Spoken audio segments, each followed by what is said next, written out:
இந்த வருஷத்துல இன்னும் 77 நாள் தான் இருக்கு. அது உருப்படியா யூஸ் பண்ணிக்கணும்ன்றதுல இன்னைக்கு டே 1. இந்த சீரிஸ்க்கு எந்த நேமுமே நம்ம மண்டையில சிக்கல. அதனால நல்ல நேம் கிடைக்கிற வரையும் இதே வச்சு ஓட்டிப்போம். சரி, இன்னைக்கான கதைக்கு வருவோம். காலையில ஏஞ்சதுமே ஓட்டத்துக்கு ரெடி ஆயிட்டு ஹைவேஸ்க்கு வந்துட்டேன். ஓட ஆரம்பிச்ச கொஞ்ச நேரத்துல சில பேர் சேர்ந்து என்ன ரவுண்டு போட பார்த்தானுங்க. அவனுக்கு பயந்து நான் ஓடிட்டு இருந்தேன். எனக்கு பயந்து இன்னொரு ஜீவன் ஓடிட்டு இருக்கு.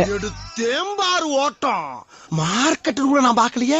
அப்படி ஒரு ஓட்டம். இன்னைக்கு என்னோட டார்கெட் 5 கிலோமீட்டர். கரெக்டா நான் ஓட ஆரம்பிச்ச இடத்துல இருந்து 2.5 கிலோமீட்டர்ல இந்த பேரிகார்டு வரும். அங்கிருந்து அப்படியே திரும்பி வந்துட்டு 5 கிலோமீட்டர் கம்ப்ளீட் பண்ணதுமே அங்கிருந்து நான் ஸ்டாப்பா 100 மீட்டர் ஸ்பிரிண்ட் அடிச்சிட்டேன். அங்கிருந்து அப்படியே ரூம்க்கு வந்ததும் வார்ம் டவுன் பண்ணிட்டு, நான் லெக்குக்கு பெருசா ஒர்க் அவுட் எல்லாம் பண்ண மாட்டேன். நீங்க பாக்குற எல்லாமே நான் ஓடி ஓடி கொண்டு வந்தது. ரன்னிங் முடிஞ்ச வரவே 7:30 மணி பக்கம் ஆயிடுச்சு. வந்ததுமே குளிச்சு முடிச்சிட்டு காலேஜ் கிளம்பிட்டேன். நிறைய பேர் நான் போட்டிருக்க சைட் பேக்கோட லிங்க் கேட்டிருந்தீங்க. அது வேணும்னா கமெண்ட்ல லிங்க்னு போட்டு விடுங்க. உங்க டிஎம்க்கு தட்டி விடுறேன். யூடியூப்ல பாக்குறீங்கன்னா இன்ஸ்டாகிராம்ல கமெண்ட் பண்ணாதான் வரும். காலேஜ் கிளம்பின அவசரத்துல இந்த மணி பைய ஐடி கார்டை மிஸ் பண்ணிட்டு வந்துட்டான். நல்ல வேலை இன்னைக்கு இந்த கூகுள் பை லீவ் போட்டதுனால கரெக்டான டைம்ல வந்து ஐடி கார்டை டெலிவரி பண்ணிட்டு போயிட்டான். காலேஜ்ல இன்னைக்கு சொல்லிக்கிற அளவுக்கு பெருசா ஒன்றும் நடக்கல. போன கிளாஸ் கவனிச்சா, சாப்பிட்டேன், காலேஜ் முடிஞ்சதும் திரும்ப ரூம் கிளம்பி வந்துட்டேன். கைஸ், ஒரு வழியா ஜிம் ஜாயின் பண்ணிட்டேன். தற்காலிகமா 1 மந்த்துக்கு தான் சேர்ந்திருக்கேன். நம்ம ஒர்க் அவுட் பண்ணி ரொம்ப நாள் ஆனதுனால எடுத்தோடனே இன்டென்சிவா ஒர்க் அவுட் பண்ண வேணாம்னு சொல்லிட்டு மொபிலிட்டி எக்ஸசைஸ் எல்லாம் பண்ணிட்டேன். ஃபர்ஸ்ட் அது முடிச்சதுக்கு அப்புறம் புல் அப்ஸ்லயும் டிப்ஸ்லயும் 3 செட். இனிமே நீங்க இந்த மாதிரி காலிஸ்டெனிக்ஸ் வீடியோஸ் எல்லாம் பார்க்கணும்னு நினைச்சீங்கன்னா இதுக்கப்புறம் இந்த வீடியோ உங்க கண்ணில் படுமான்னு தெரியல. சோ அதனால மறக்காம அந்த ஃபாலோ சப்ஸ்கிரைப் எல்லாம் பண்ணி வச்சுக்கோங்க. ஹேண்ட் ஸ்டாண்ட் பண்ணி வர ரொம்ப நாள் ஆகுதுன்னு இன்னைக்கு பண்ணேன். ஹிப்ல சரியா அலைன்மெண்ட் இருக்க மாட்டேங்குது. புஷிலுமே லைட்டா இறங்குறேன், பட் நாட் சாட்டிஸ்ஃபைடு. பரவாயில்ல, அதுக்கு தானே ப்ராக்ரஸ் பண்றோம், சீக்கிரமா சரி பண்ணிடலாம். சரி, இதோட நீங்க நாளை முடிச்சுக்கிறேன். நாளைக்கு ஒரு புது வீடியோல பார்க்குறேன். பாய்.